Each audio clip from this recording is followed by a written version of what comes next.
Уважаемые друзья, подписчики, коллеги, спонсоры проекта, участники проекта, возможно ли обрушение китайской экономики, возможен ли массовый дефолт китайской экономики, чем это грозит России и вообще всему миру? Вопрос нетривиальный. В среде некоторых экспертов бытует мнение, что китайская экономика преодолела кризис 2020 года, и что вот недавно наступивший год быка, он откроет новые горизонты для роста китайской экономики, и это все очень выглядит чудесно на фоне того, что крупнейшие и самые мощные технологически развитые экономики мира, такие как США, сокращаются на 3,5%, китайская экономика растет в 2020 году на 2%, а в этом году вообще некоторые предсказатели говорят о росте в 7%, то есть полном преодолении всего того, что было, и дальнейшем росте. Но на самом деле за этими красивыми цифрами, которыми обычно оперируют люди, достаточно неглубоко разбирающиеся в китайской экономике и вообще в экономике в целом, стоит другая, достаточно катастрофическая картина. А картина эта состоит в том, что весь этот рост, который произошел в Китае в 2020 году на фоне полного бездействия экономики в целый квартал, внимание, на фоне этого китайский долг бесконечно вырос, и реально этот рост, который происходит в Китае, он не связан никак ни с ростом внешней торговли, ни с ростом производительного труда, ни с появлением в Китае каких-то новых прорывных изобретений, которые бы добавленную стоимость увеличили, а он просто связан с бесконтрольным, колоссальным, несопоставимым даже с другими западными экономиками, вливанием в китайскую экономику. Достаточно просто указать несколько цифр, которые дадут полную картину.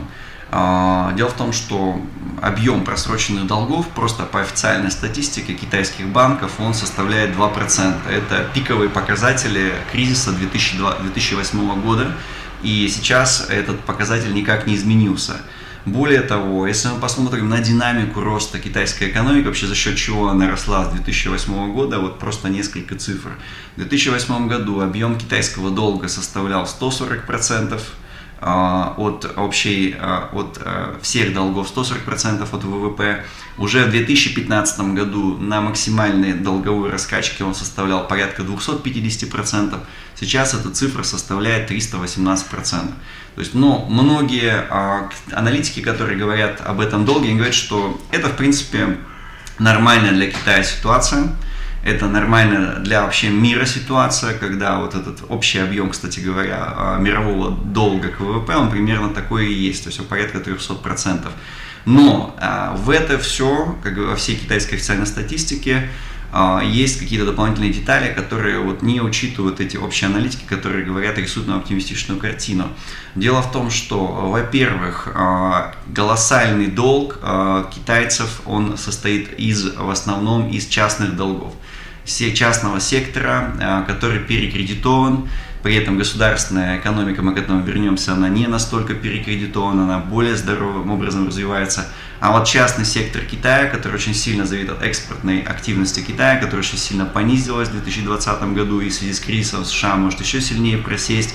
Мы видим, что противоречия между Байденом остаются, и между командой Си Цзиньпина это все на повестке дня. То есть вот этот частный сектор, он, во-первых, оказывает колоссальное давление на сам непосредственно рынок Китая, на огромную колоссальную массу населения, 60% китайского населения занято в частном секторе. И если будет обрушение долгов хотя бы частного сектора, мы видим, что есть к этому предпосылки, тогда это будет уже очень большая проблема, социальная катастрофа. Второй большой момент, гораздо проблемнее, чем диспропорция между государственным и частным сектором, это колоссальный объем теневого банкинга. То есть в Китае очень большая теневая экономика, в том числе финансовая теневая экономика, частные банки, которые не являются таковыми. На них по разным оценкам, вот, например, СМИ Никей японская приводит такие цифры, что на них приходится 40% вообще долгов.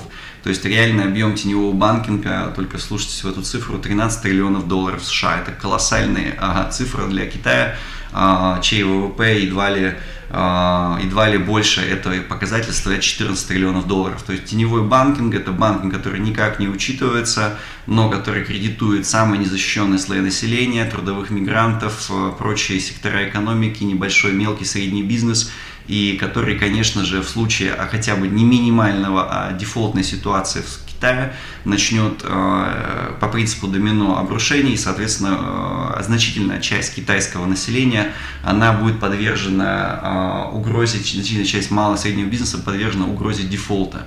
Это, конечно, колоссальная социальная проблема, и мы понимаем, что Китай в данный момент, накачивая свою экономику деньгами в 2021 году, просто оттягивает колоссально свой социальный взрыв. То есть не в данном случае 2% роста, и, кстати говоря, в своем телеграм-канале об этом многократно указывал, и в других роликах об этом указывал, что Китаю для того, чтобы проскочить дефолтную ситуацию, необходим рост чуть выше 6%. То есть 6,5% это уже преддефолтное состояние, это более-менее нормальная цифра. Цифра 4% роста китайской экономики грозит дефолту половине банковской системы, а вот то, что нынешний рост 2%, действительно он грозит просто дефолтом всей китайской банковской системы. На самом деле китайские дефолты банковские начались уже в середине 2019 года. И вот эта дефолтная ситуация очень сильно влияет на социально-политическую ситуацию в Китае. Мы помним, что в конце года крупные угледобытчики, производители микрочипов, известная корпорация, связанная с университетом Цинхуа, и производители автомобилей уже находились в дефолтной ситуации. И Центральный банк выделил более 100 миллиардов долларов просто на то, чтобы панику на рынке обязательств погасить. То есть это вот очень критическая проблема для Китая.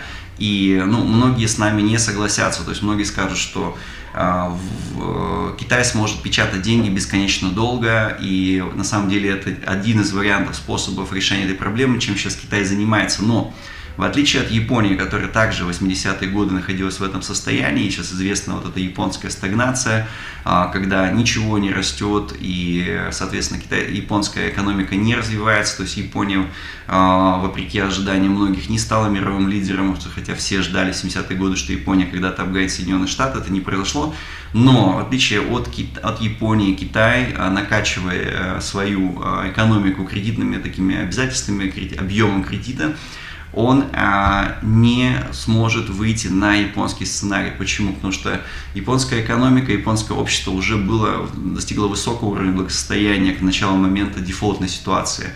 То есть в Японии порядка 130 миллионов населения, это достаточно стабильная структура общества, хотя мы знаем, что есть очень большие социальные проблемы индивидуального характера, возможно, не связаны в том числе с тем, что отсутствие роста и так далее. Но, тем не менее, Япония достигла благосостояния к середине 80-х годов, и дефолтная ситуация, и ситуация накачивания денег, и отсутствие роста, стагнация, она никак не повлияла на японскую экономику. А на китайскую экономику эта ситуация повлияет очень серьезно, потому что значительная часть населения Китая, как бы нам ни говорили, она находится в не самой благоприятной ситуации с точки зрения потребительского уровня жизни. То есть мы можем говорить, что в Китае порядка 300-400 миллионов жителей провинциальных центров, порядка 30 городов. Ведущих городов мира, в том числе и Китая, живут достаточно хорошо, но стагнация, отсутствие роста для остальных половины населения Китая неизбежно приведут Китай к состоянию перманентного социального кризиса, социальной нестабильности, достаточно высокой напряженности на протяжении далеко не 10-20 лет, а гораздо дольше. И ключевой вопрос, который сейчас перед Китаем и его китайской экономикой ставится: если Китай дальше продолжает политику поддержки, скажем так, поддержки предприятий, которые находятся в зоне дефолта, поддержки банков, которые находятся в зоне дефолта, Китай обрекает себя на десятилетия социального кризиса, такого вялотекущего, а может быть спорадически становящегося тяжелым социальным кризисом, и Китай будет вынужден отказаться от позиции глобального доминирования. И это автоматически означает, что Китай не сможет превзойти Соединенные Штаты или конгломерат европейских экономик и стать новым финансовым мировым центром. И перед руководством Китая, который ставит достаточно амбициозные цели, стоит задача, точнее такой очень сложный выбор между секторальным дефолтом части экономики, например, как американцы делали в 2008 году с рядом своих финансовых структур, для того, чтобы отсекать, соответственно, больные части тела, чтобы, соответственно, вот эта вот тяжелая болезненная ситуация не распространялась на весь организм, и либо продолжать, пичкать себя обезболивающими, но не трогать, скажем, какие-то важные сектора экономики и не вызывать в них там социального кризиса. Например, те же угольщики или какая-то другая такая проблемная отрасль, которую надо датировать, но которая грозит социальным взрывом. Вот сейчас такой вопрос. И постепенно с кредитной накачкой китайская экономика превращается просто в зомби-экономику. То есть экономику, лежащих в коме предприятий, которые датируют постоянно бесконечной, соответственно, денежной массой, и также это грозит, в принципе, в случае каких-то проблем на экспортных рынках и попыткой вывода капитала, и инфляцией, и социальными взрывами. То есть вот такой большой вопрос для китайского руководства. Секторальный дефолт, возможно, значительной части экономики для того, чтобы продолжить рост, либо это японский сценарий и похороненные мечты о мировом господстве, которые не все в Китае готовы похоронить, и с которыми, собственно говоря, это и были политическая программа тех военно-политических групп, которые пришли к власти в 2012 году, то есть сделать Китай великим, великое возрождение китайской нации. Это политическая платформа, она просто будет похоронена стагнацией в Китае. Важный момент, который я уже упоминал выше, это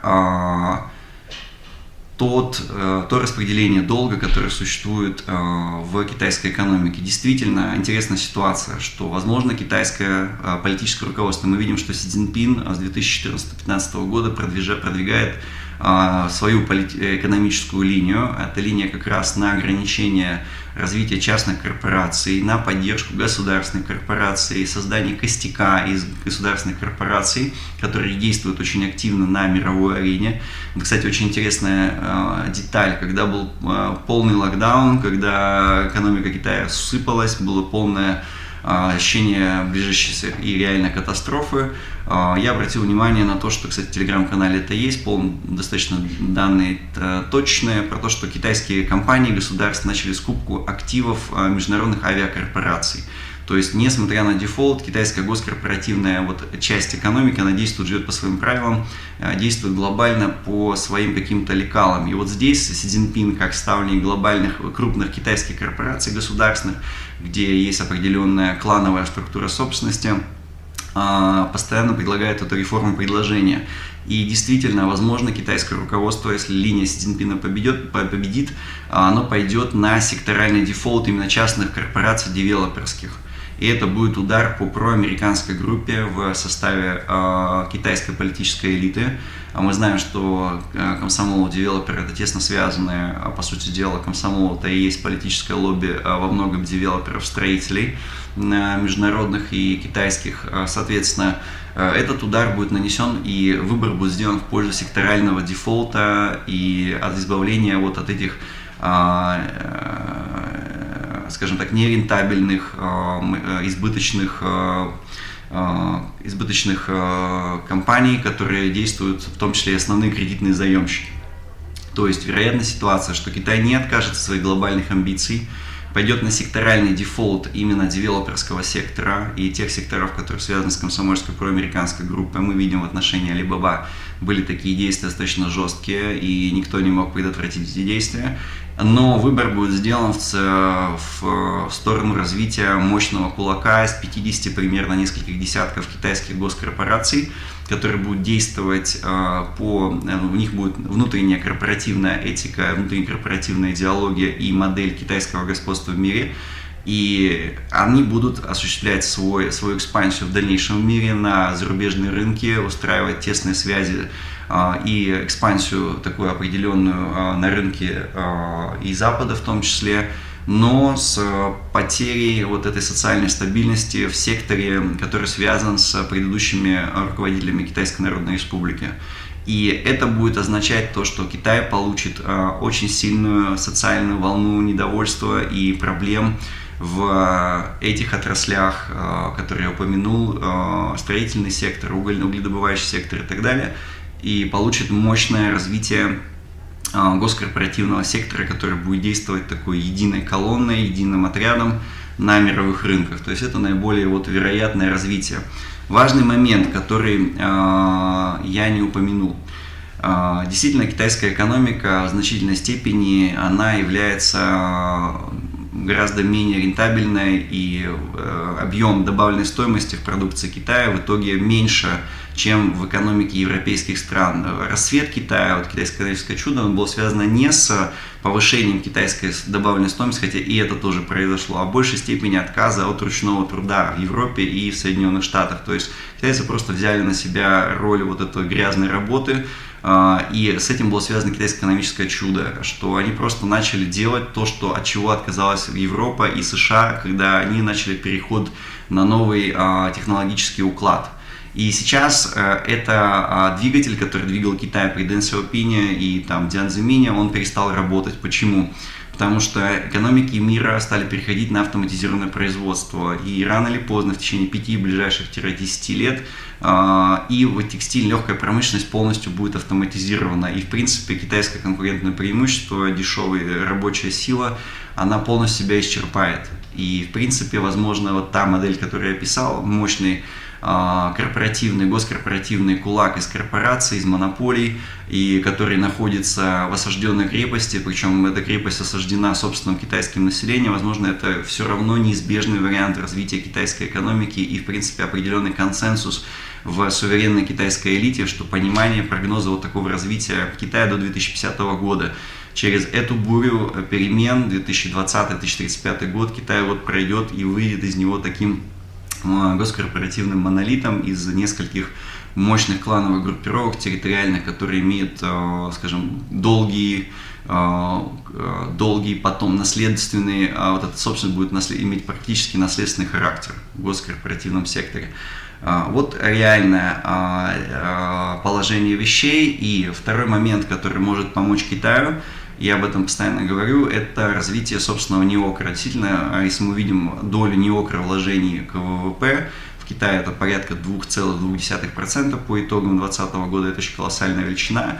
Во многом это превосходящая или сопоставимая с западными странами. Возможно, вот это вложение в неокр, хотя проблем колоссальное количество, это будет способствовать росту производительности китайского труда. И не последнюю роль здесь может сыграть научно-техническое сотрудничество Российской Федерации. У нас, несмотря на то, что мы 30 лет, по сути дела, наша наука находится в таком сложном состоянии, мягко говоря, сложном, тем не менее, те разработки, которые были сделаны, они применимы. Российские стартапы получают свой выход на мировой рынок и так далее. То есть здесь в данном случае Китай это все прекрасно понимает, как бы нас не критиковали, что у нас все умерло, и что мы не научно-техническая держава, мы продолжаем остаться научно-технической державой. И китайские корпорации типа Huawei ведут очень активную работу по скупке таких стартапов. И, конечно, здесь нужна определенная политика. Хочу вам напомнить, уважаемые читатели, что вот вышла новая книга. Здесь есть отдельная глава по проблемам экономики Китая, по всем, которые есть, мешают ему глобальному развитию, в том числе по госдолгу. Да, эта проблема вся уже обозначена, изучена, она абсолютно не нова. И также по вопросам развития неокр существует несколько глав. Поэтому, уважаемые читатели, спасибо за то, что прослушали ролик. Подписывайтесь на канал, рекомендуйте друзьям, ставьте лайки, пишите комментарии, что вы думаете, получится ли Китаю избежать глобальный дефолт, сможет ли Китай действительно превратиться в такую определенную альтернативу Соединенным Штатам, каким были Советский Союз, как поступать в этом случае России. Дополнительную информацию найдете в телеграм-канале, подписывайтесь на телеграм-канал. Книгу заказать можно будет по ссылке в описании ролика. Спасибо.